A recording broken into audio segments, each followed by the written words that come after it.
Hello world, I must go.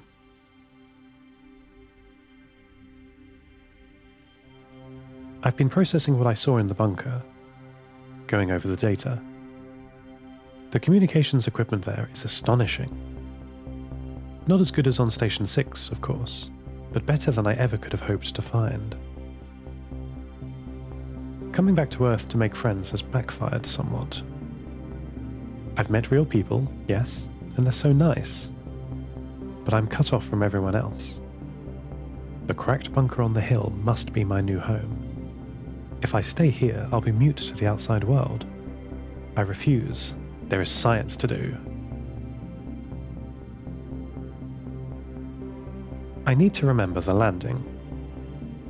For me, remembering means recovering my black box, a hardened storage recorder that takes snapshots of my mind, to be used, I suppose, to diagnose failure after a catastrophe, like when I lost power in orbit. There was a catastrophe. I need to diagnose it. The box is strong enough to survive deorbiting, built of ceramic and metal. The ceramic is designed to be sacrificial, to burn off in layers slowly. The heat of re-entry has to go somewhere. It wasn't needed in my landing, of course, safely stored in the shuttle. We travelled, Alexander and Maddie, along the beach to the north. Alexander walked in silence, and this time I didn't try to start a conversation. Rounding the corner of the shore, I saw a familiar sight. Near the horizon, surrounded by twisted black metal, was the space shuttle Pacifica, or what remains of her. We travelled for an hour along the long, flat beach, towards the wreck. Though mostly intact, the shuttle's body has cracked in two. She is at such a strange angle compared to the blackened gouges in the earth that were made as she crashed faster than the speed of sound. Sound travels at 343 meters per second at sea level, about a kilometer every 3 seconds, and we were going faster than that. Alexander picked through the wreckage as Maddie and I looked on. She was feeling very sad. She misses her brothers. I feel the same. Do you have someone you miss?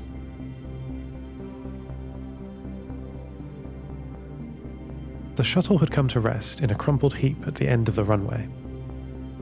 Bent down in the middle, with the tail sections and engines pointing up. Alexander accessed the inside of the wreck from this broken middle section. He brought out some computer systems and broken electronics that seemed useful to him. No good to me now, I told him.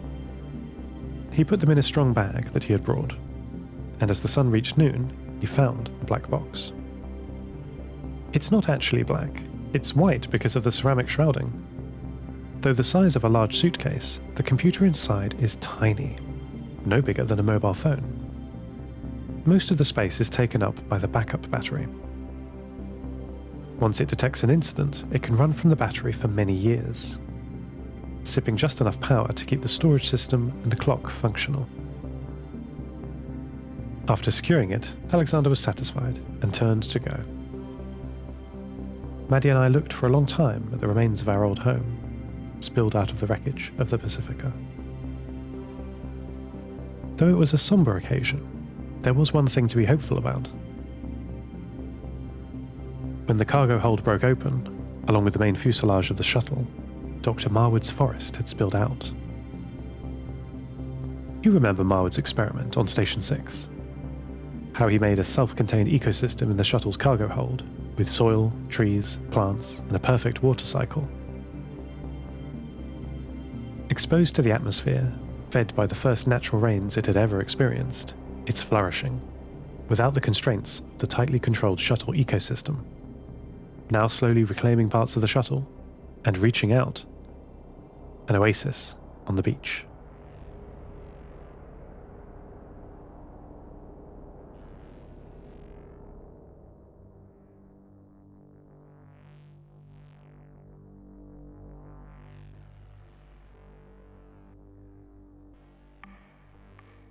Two days after our first journey with Adrian, Alexander investigated the bunker. With Maddie and I in tow, he looked around the chambers and the reactor. We kept out of Ivan's way. I don't think he likes humans. I told you last time to keep that heathen out, he explained. We ignored his xenophobia.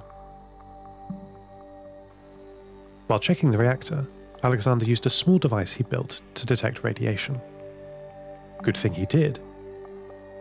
He found the levels much higher than is safe for him, but low enough that he could make a short visit if he didn't visit too often. Radiation has a cumulative effect. You can receive your yearly dose all at once, or slowly over the whole year.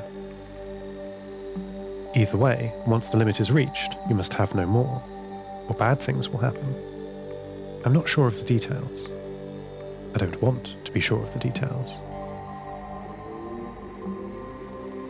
Satisfied with the power output, Alexander turned his attention to the communications array.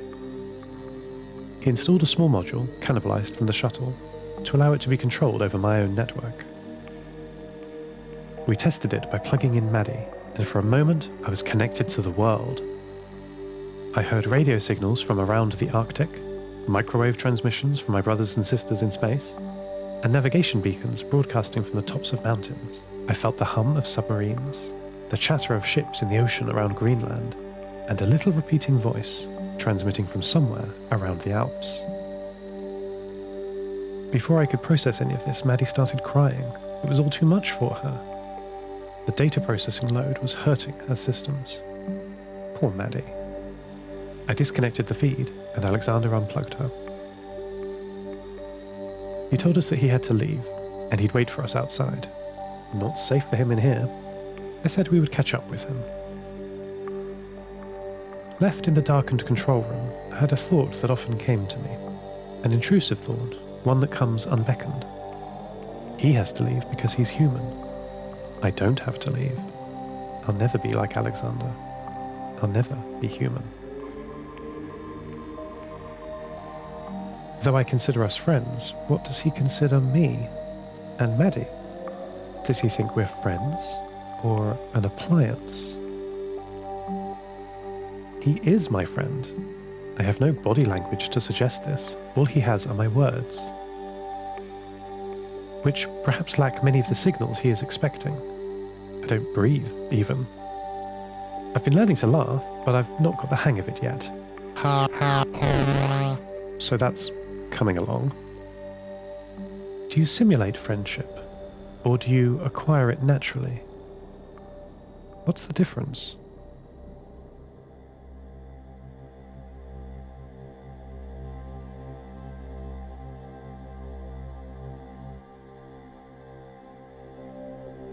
Alexander was excited about my plan to move to the bunker. He said he's always wondered what could be done with it. We agreed that it would be sad for me to leave, as it had been very exciting for the family and good company for me. He joked that with me gone, he'd finally have enough power and time to spare for all the projects he had planned for the shuttle parts.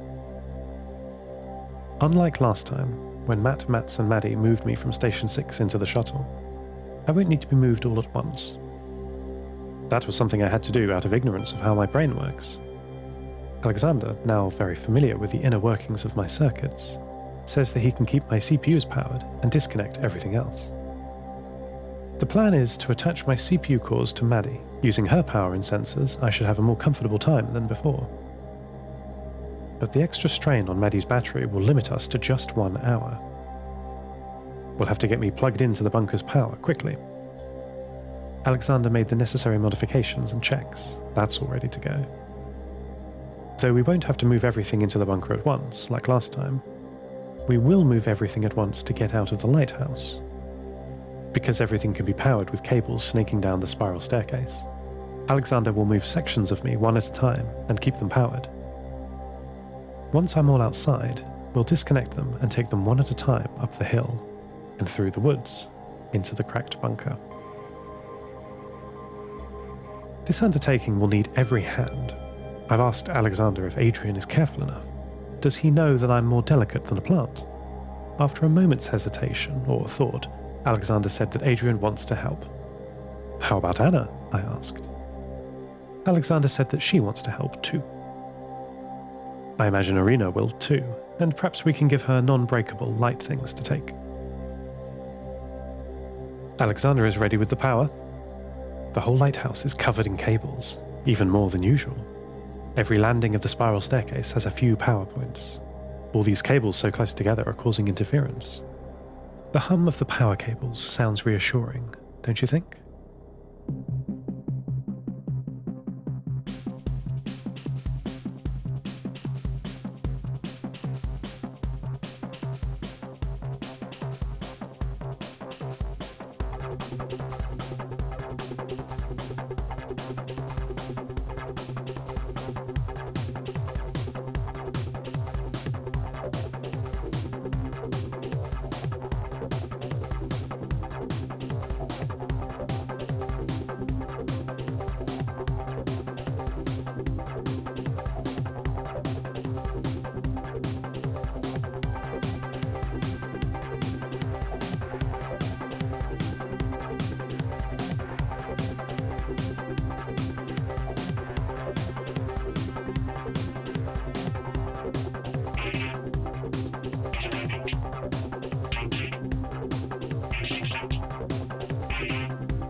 Feel human?